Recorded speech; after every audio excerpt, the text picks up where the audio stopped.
Para pemirsa yang dirahmati oleh Allah Subhanahu wa taala. Berkaitan dengan amal saleh, ya, maka Nabi SAW menjelaskan Allah Subhanahu wa taala tidak menerima hasil dari hasil yang haram. Amal saleh dari hasil yang haram, sedekah dari hasil yang haram, Allah tidak terima.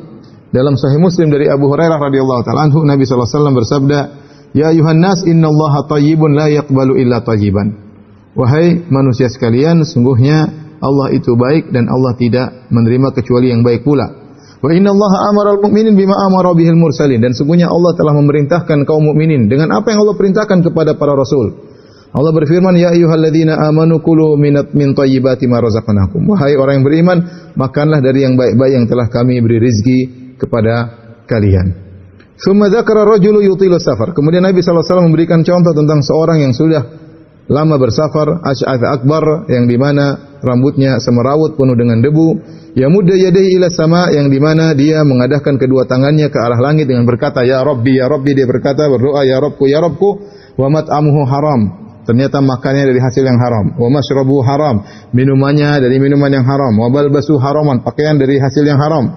Wa ghudhiya bil haram, dan dia kenyang dari hasil yang haram. Fa anna yustajabu lidzalik. Bagaimana mau dikabulkan doanya? Di sini Nabi jelaskan tentang pengaruh harta haram terhadap tidak diterimanya amal saleh, ya. Jadi Nabi menjelaskan Allah Maha baik dan Allah tidak terima kecuali yang baik-baik pula. Dan Allah telah memerintahkan bahwasanya orang-orang beriman hendaknya makan yang halal. Sebagaimana Allah perintahkan para rasul, bukan cuma orang beriman yang diperintahkan. Ya ayyuhar rusulu kulu minat thayyibat.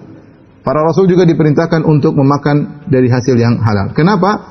Karena ya, hasil yang haram mempunyai pengaruh tidak diterimanya amal soleh. Nabi contohkan satu contoh tentang seorang yang dia bersafar dan dia telah melakukan sebab-sebab terkabulnya doa. Kata para ulama, orang ini yang dicontohkan oleh Nabi SAW yang sedang bersafar ini, dia telah melakukan banyak sebab-sebab dikabulkannya doa. Pertama, dia musafir. Dan kita tahu bahwasanya orang bersafar itu doanya dikabulkan. Kata Nabi SAW, "Salatu da'watin yustajabna la syakka fi dzalik." La syakka fihinna. Kata Nabi SAW, 3 doa yang pasti dikabulkan, tidak ada keraguan di dalamnya. Di antaranya dakwatul musafir, doanya orang bersafar. Karena orang bersafar ini turun rahmat kepadanya dalam kondisi sulit, dia sedang jauh dari keluarga, jauh dari rumahnya, jauh dari kampungnya, ya. Kemudian tidak makan yang biasa dia makan, tidak naik kendaraan yang biasa dia naik, tidak tidur di biasa tempat dia tidur. Sehingga Allah berikan keringanan, rahmat Allah turun kepadanya, di antaranya doanya dikabulkan. Jadi orang ini musafir. Yang kedua, yutilu safar, sudah lama bersafar. Sudah lama bersafar dan semakin lama dia bersafar semakin mustajab dakwah, semakin dikabulkan doanya. Kemudian yang ketiga, kondisi dia asy'atha akbar, dalam kondisi semerawut dan penuh dengan debu. Jauh dari kesombongan, ya, orang artinya dia tidak necis, ya. Dia tidak keren, ya, baju dia semerawut penuh dengan debu, rambutnya juga tidak sempat dia rapikan, penuh dengan debu. Ini orang yang jauh dari kesombongan, mudah untuk dikabulkan doanya. Oleh karenanya Allah bangga dengan para jamaah haji di padang Arafah di hadapan para malaikat. Kata Allah Subhanahu wa taala, "Unzuru ila ibadi haula'i, ya ja'uni syu'san ghubran ushiduhum bi anni qad ushidukum bi anni qad ghafartu lahum." Kata Allah kepada para malaikat, "Lihatlah hamba-hambaku, mereka datang di padang Arafah dengan penuh semerawut, rambut yang semerawut penuh dengan debu, mereka meminta kepada Allah, saksikanlah aku telah mengampuni dosa-dosa mereka." Contohnya lagi, Nabi SAW mengatakan, "Aqrabu ma yakunul 'abdu min rabbih wa huwa sajid." Orang paling dekat dengan Allah tatkala sedang sujud. Tatkala seorang sedang sujud, dia jauh dari kesombongan. Kenapa?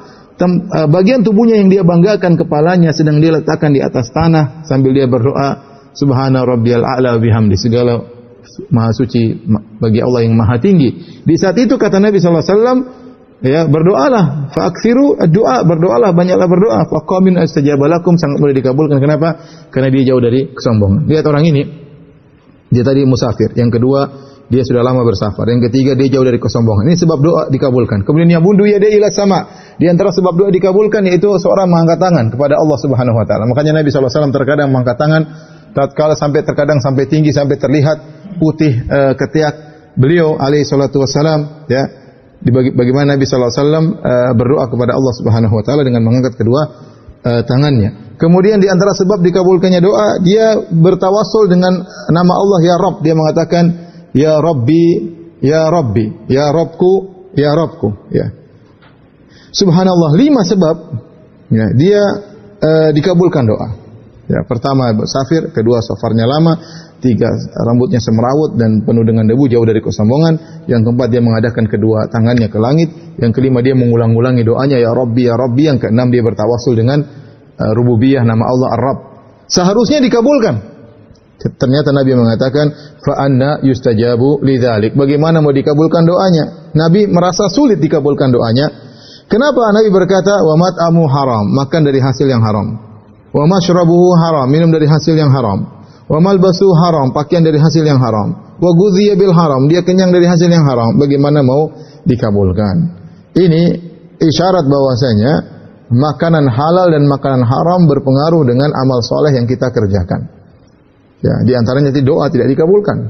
Bisa jadi seorang kelihatannya secara zahir amal solehnya banyak, ya mungkin dia bersedekah, mungkin dia umrah, mungkin dia haji, mungkin dia berbakti sama orang tua, tapi ternyata semua dari hasil yang haram, hasil menipu orang, hasil dari praktek riba, dari hasil dari menzalimi orang lain, ya hasil dari korupsi, hasil dari macam-macam. Maka ini semua meskipun kelihatannya dia seakan-akan banyak beramal soleh, tapi tidak diterima oleh Allah Subhanahu wa Ta'ala.